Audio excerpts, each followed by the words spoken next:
Salut. L'été dernier, j'ai acheté un appareil photo jetable pour pouvoir avoir des photos sur papier sans passer par les sites d'impression photo. Parce que ça, j'en avais déjà, mais c'est des photos du coup qui de base sont numériques et qu'on imprime sur papier. Par exemple, j'en avais imprimé sur l'application Lalalab. Donc il y a des formats comme ça classiques ou des plus petits. Et du coup ça par exemple c'est une photo qui vient d'un iPhone. Ça c'est une photo qui vient d'un appareil photo numérique réflexe. Donc il n'y a pas le côté vintage de l'argentique. Donc c'est pour ça que j'ai acheté une petite caméra jetable. Donc moi j'ai pris le modèle Kodak que j'ai payé 15 € à la Fnac. Et il y a 36 poses dessus. Ce que j'ai fait à la fin des 36 poses, c'est que je l'ai amené chez un photographe pour qu'il me les fasse développer. Alors j'ai demandé au photographe de me les faire développer sur un papier mat, parce qu'on peut choisir entre mat et brillant, je vais vous montrer la différence. Et j'ai demandé aussi un format plus petit que le classique. Le format classique c'est 15 par 10, donc c'est les photos qu'on a à peu près tous chez nous, des petits appareils photo jetables. Donc moi j'ai pris le format plus petit, c'est 13 par 9. Donc voilà, c'est un peu plus petit, c'est tout. Donc j'ai laissé l'appareil photo au photographe qui m'a d'abord fait sortir la pellicule pour que je puisse choisir les photos que je voulais développer. Donc je vais vous montrer. La pellicule.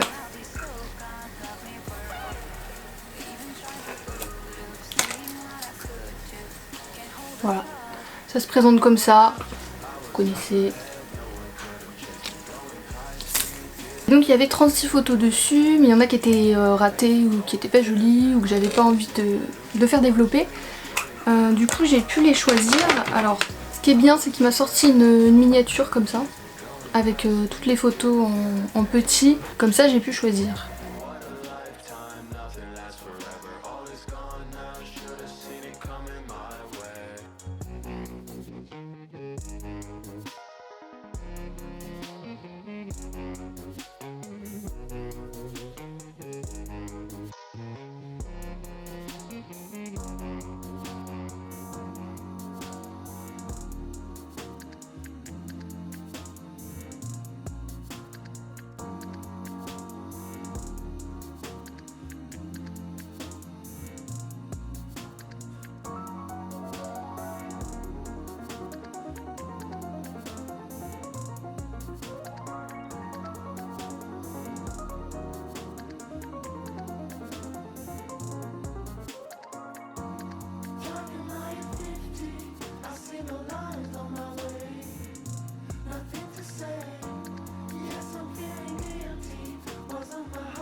Donc pour le prix, chez le photographe, j'ai payé 55 centimes par photo développée, plus 5 € pour le développement de la pellicule. Chez Auchan par exemple, je sais que c'était un peu moins cher, il me semble que c'était 45 centimes la photo. Mais je ne sais pas si on peut les choisir ou si on laisse l'appareil et il nous les développe toutes. Je sais pas non plus si on peut choisir le format, si on peut choisir la finition. Donc j'ai préféré aller chez le photographe parce qu'il était sympa en plus, donc c'était cool.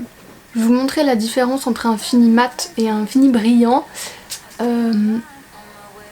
Ça c'est le brillant et ça c'est le mat.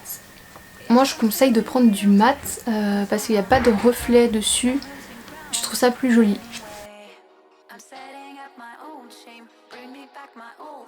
Si on compare l'impression photo d'un appareil photo argentique ou sur un site de tirage photo comme Lalalab, alors je vous l'ai dit, pour un argentique c'est 55 centimes par photo, chez Lalalab c'est 25 centimes la photo, et sur par exemple un Polaroid, le Polaroid Instax c'est 99 centimes la photo, donc c'est ce qui revient le plus cher.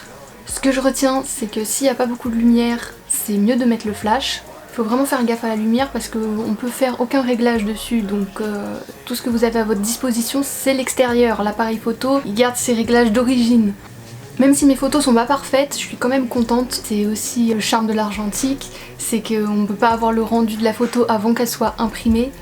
Moi ce que j'aime bien c'est que tu sors ton appareil, tu prends ta photo, clac clac, c'est terminé, pas de réglage, pas de ceci, pas de cela. C'est fait et ta photo elle sera comme ça, tu peux pas la voir avant. Donc il y a un peu cet effet de surprise, de découvrir sa photo après le développement. Et de l'apprécier comme elle est, même si elle est un peu floue, même si le cadrage n'est pas parfait. Sur 36 poses, je fais développer que 17 photos. Et j'en ai eu pour 14 € en tout, donc 55 centimes la photo, plus 5 € le développement de la pellicule. Donc c'est raisonnable. J'ai oublié de dire au revoir. Merci d'avoir regardé la vidéo. Allez, ciao!